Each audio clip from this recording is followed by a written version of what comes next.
इंसानियत की मिसाल बने पत्रकार रविकांत कुशवाहा आटा टोल प्लाजा के पास सड़क हादसे में 3 जिंदगियां बचाईं।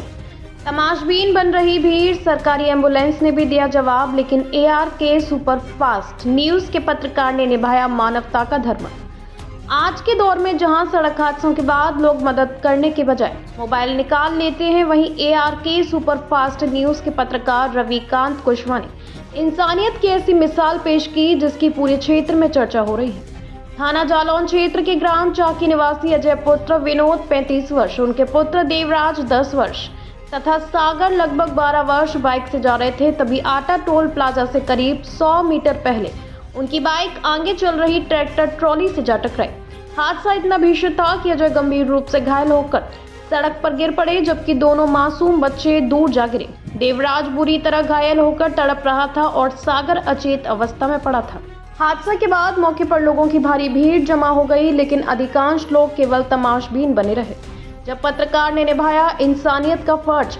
इसी बीच ARK सुपरफास्ट न्यूज के पत्रकार रविकांत कुशवाहा वहां से गुजर रहे थे। भीड़ देखकर उन्होंने अपनी गाड़ी रोकी। मौके पर पहुंचते ही उन्होंने देखा कि तीनों घायलों की हालत बेहद गंभीर है और तत्काल उपचार की आवश्यकता है। रविकांत कुशवाहा ने खबर बनाने या वीडियो शूट करने के बजाय मानवता को प्राथमिकता दी। उन्होंने तुरंत आटा टोल प्लाजा पहुंचकर एक वाहन की व्यवस्था कराई और तीनों घायलों को जिला मेडिकल कॉलेज पहुंचाया। खुद कराया इलाज, परिजनों को दी सूचना। मेडिकल कॉलेज पहुंचने के बाद उन्होंने चिकित्सकों से घायलों का तत्काल उपचार शुरू कराया। साथ ही घायलों के परिजनों को फोन कर घटना की जानकारी दी और अस्पताल बुलाया। मानवता की मिसाल पेश करते हुए उन्होंने अपनी ओर से आर्थिक सहायता भी प्रदान की ताकि इलाज में किसी प्रकार की बाधा न आए। समाज के लिए प्रेरणा। रविकांत कुशवाहा का यह कार्य साबित करता है कि पत्रकारिता केवल खबर दिखाने तक सीमित नहीं है, बल्कि समाज के प्रति अपने दायित्व निभाने का भी नाम है। जब भीड़ तमाशा देख रही थी, तब एक पत्रकार ने इंसानियत का हाथ बढ़ाकर 3 जिंदगियों को नई उम्मीद दी। उनका यह सराहनीय कदम समाज के लिए प्रेरणा है और यह संदेश देता है कि मानवता से बड़ा कोई धर्म नहीं।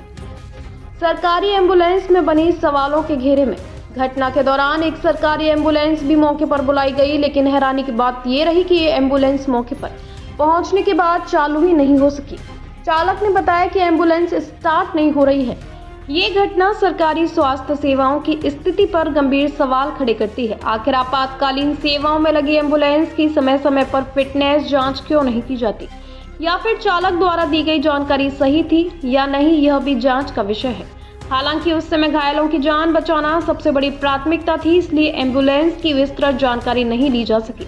सरकार को चाहिए कि जर्जर हालत में चल रही ऐसी एम्बुलेंसों की तत्काल जांच कराकर दोषियों के खिलाफ कार्रवाई करें ताकि भविष्य में किसी घायल की जान जोखिम में ना पड़े।